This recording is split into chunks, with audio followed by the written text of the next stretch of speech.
Kelly Vaughn, and welcome to Inside Indy. You know, there's been much in the news here in Indianapolis about the closing of three large high schools with much history in our city. But we have an alternative for you that we want to talk about here on Inside Indy. And joining us to tell us more about the Indiana Connections Career Academy is Stephanie Chi. Hi there, thank you for having me. Welcome to the show.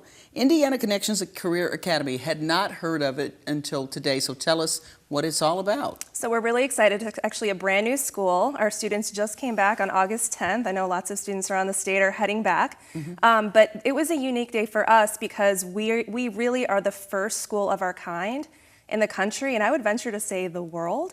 We are a fully virtual, career-focused high school. So students will graduate with a full Indiana diploma, whether it be honors or Core 40, or even the general track diploma, and also with the possibility of having credentials in in-demand fields so that they can be workplace ready when they graduate. Wow. Now, when you said that keyword, virtual, online, tell us how this works, because again, I'm old school, Stephanie. Right. You know, Broad Ripple High School grad, one of the schools that they're threatening to close or have decided to close.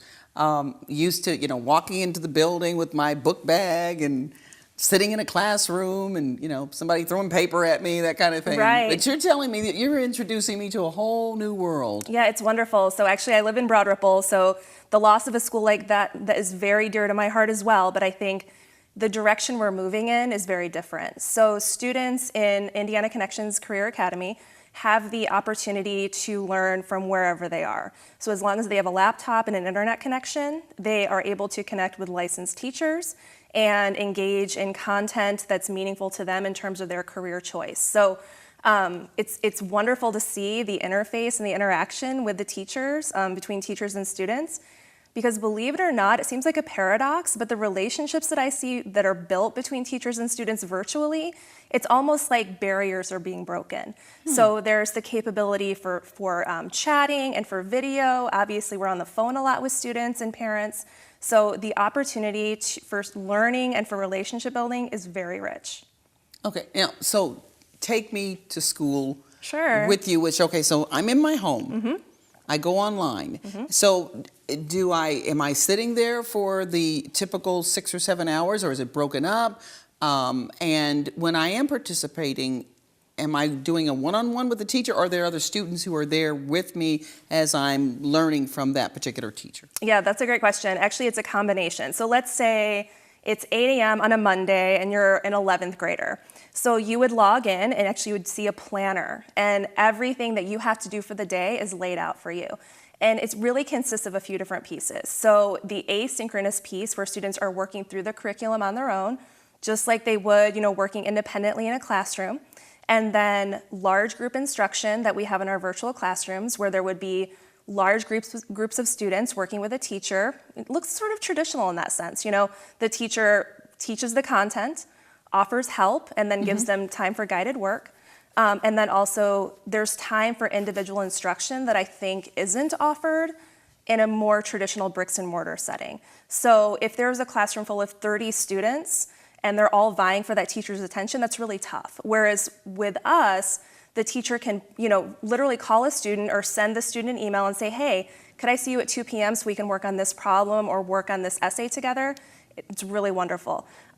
So it's really that combination of independent work time and then the group time and the small group time that comprises a student's day.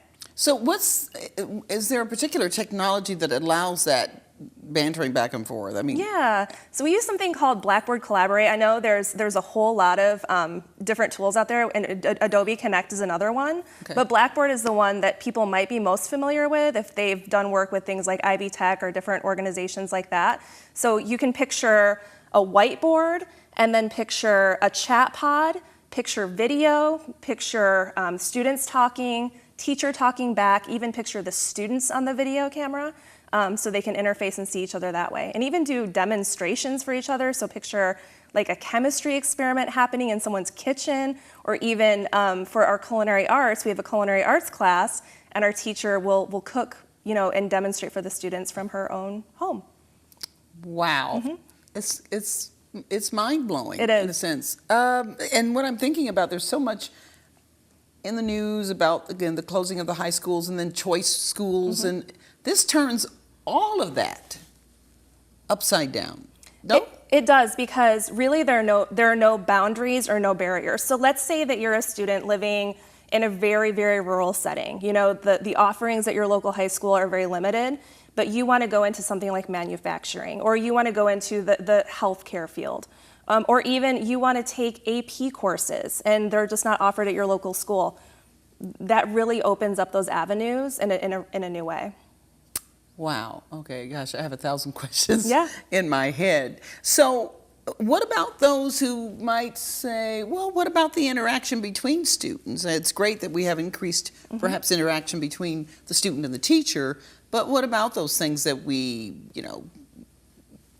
share with our classmates when we grew up? Yeah, and it's almost like the soft skills, right? So it's being able to have a meaningful conversation and know when to interject and spend time with your peers. So there are a couple different ways that looks. So in the whole class lessons, students are talking with each other.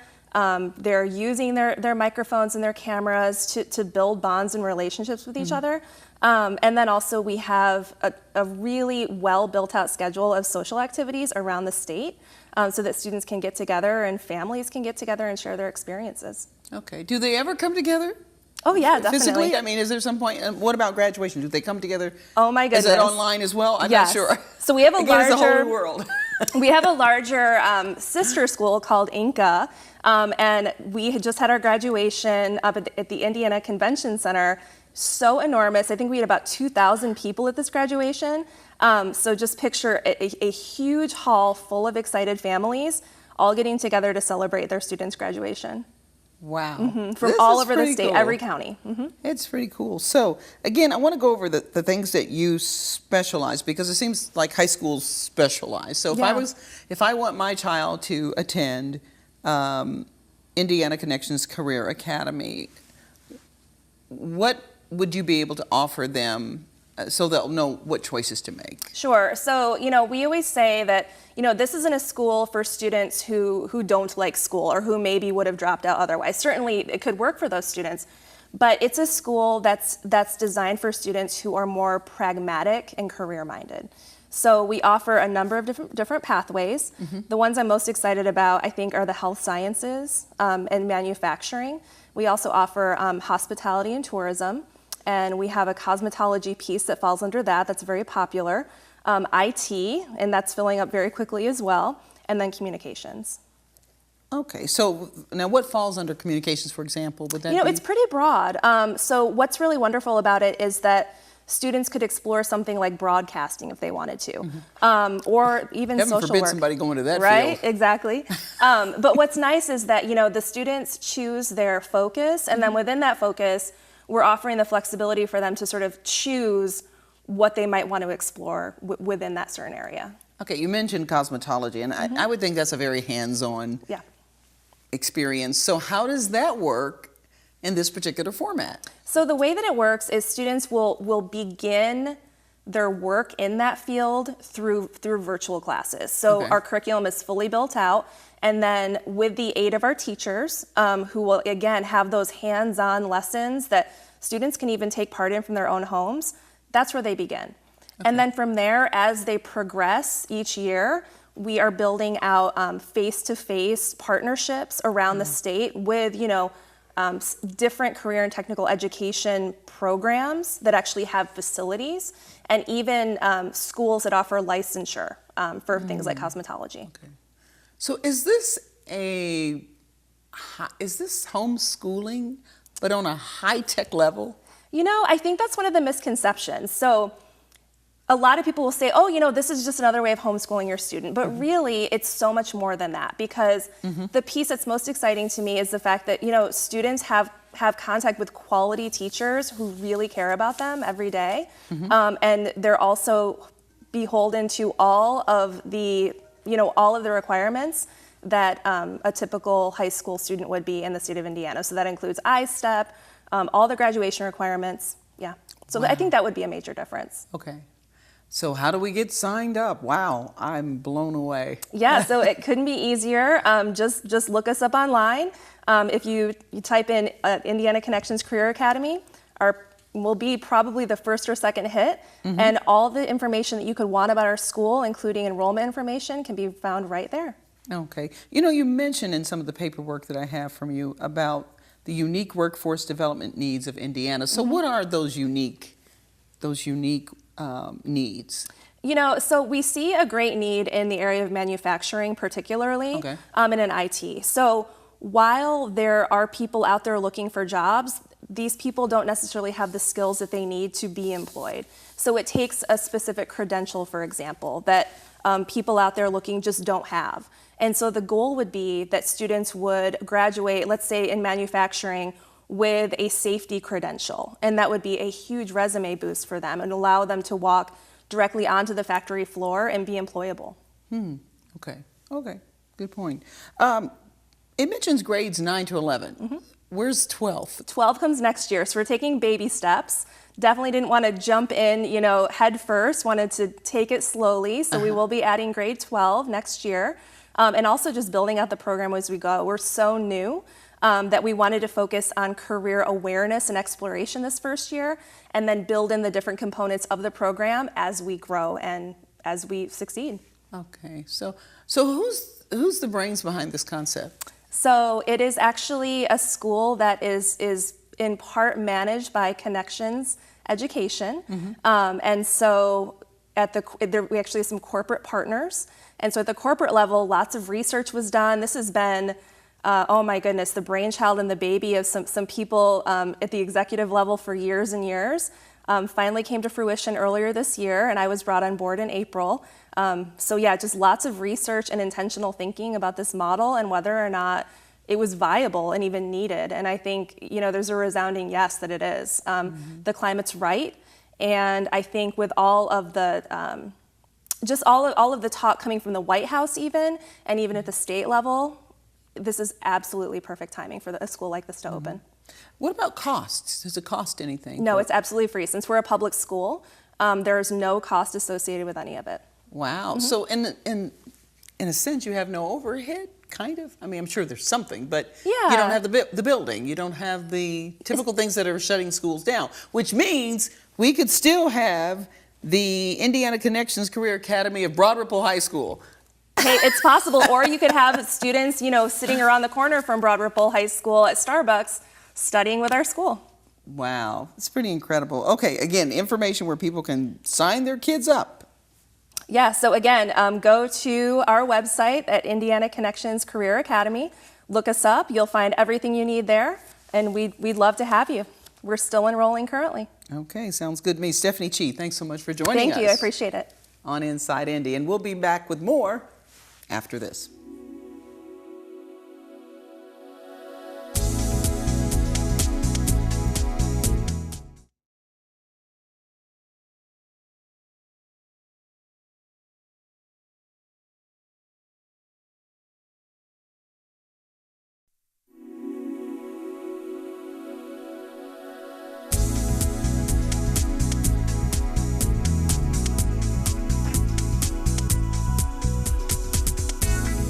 And we're back, and you're watching Inside Indy. And if you've watched this show from time to time, I talk a lot about women's issues and domestic violence and those sorts of things. And today we're going to take it out of Indianapolis and across the globe to Kenya.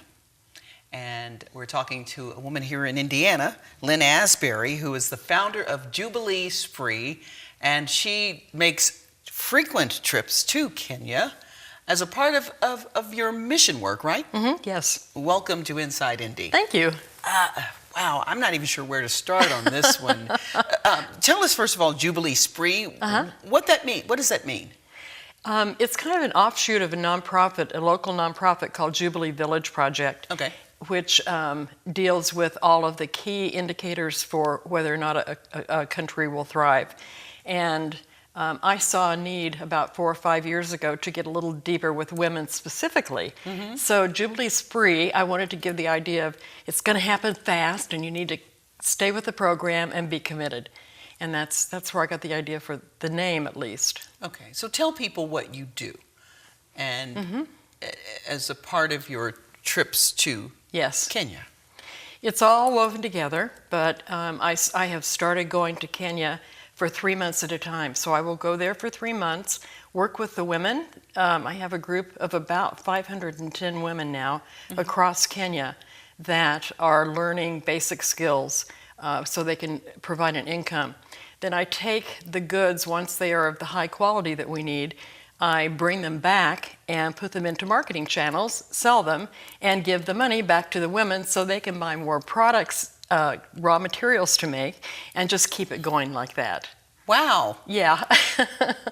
That's pretty interesting. I mean, it's kind of like we do that as a country on a Yes. bigger scale, but I've never seen it done as an individual doing that. Right. And basically providing a business opportunity for them. Yes, definitely. Wow. So what's their reaction to all of this? When you go there and you set this up, you meet them, you set it up, what do they do? What do they say? They're in awe, really, once they start understanding what I'm doing. But the part that is most memorable for me is the part where I take the money out of my pocket and I take the good that they produce in my right hand and look at it very carefully for quality and shake my head, hand over the money, and their eyes go, oh, they literally pop and shine, because now you can see the wheels going off. They know they're going to have protein for their kids for dinner tonight. They're thinking maybe they'll have enough money to keep their kids in school.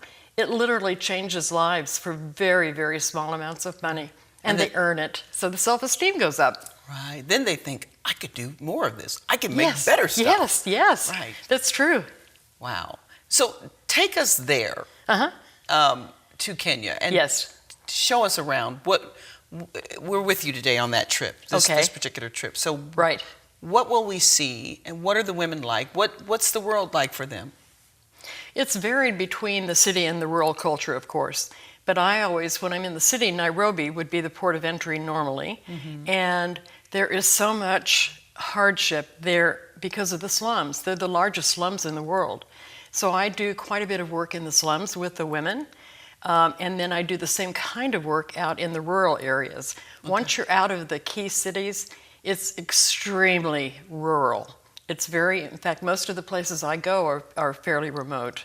So you would see a wide difference in the topography and in the raw goods or raw resources that they had access to. Okay. For example, if we have a woman who wants to make baskets, she would be able to find all those supplies that she needs in Nairobi. And on the other hand, if she's living in a rural area, she may not have access to those to the sisal, which is what they make the baskets from. Okay. But for the most part, there are 43 tribes in Africa, which means the customs are all different in each tribe, and the language is different. So I'm trying to learn Swahili to cover all of them. Okay. But the overriding thing is that they're poor, and they probably do not have running water. They probably do not have electricity. It's very likely that they are in a mud hut that they have made with their own hands. It's a hard life. It's such a hard life. But the other common denominator is they have this joy. And you wonder, how can you have this joy when you have to you get up at 4 in the morning to walk for 2 or 3 miles for water just to do breakfast and the dishes?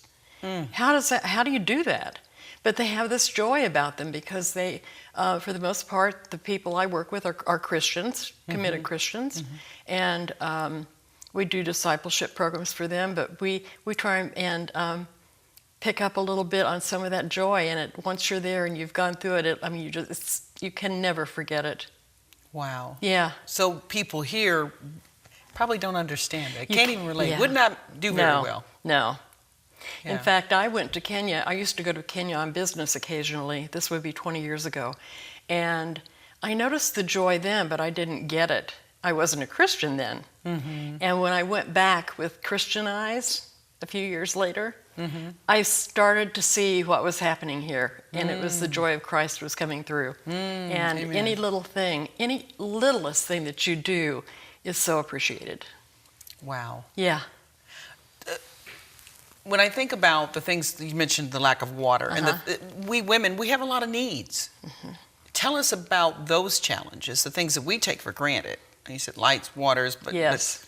but you know, we do makeup and hair Right. and the body stuff. But Yeah. how do they manage?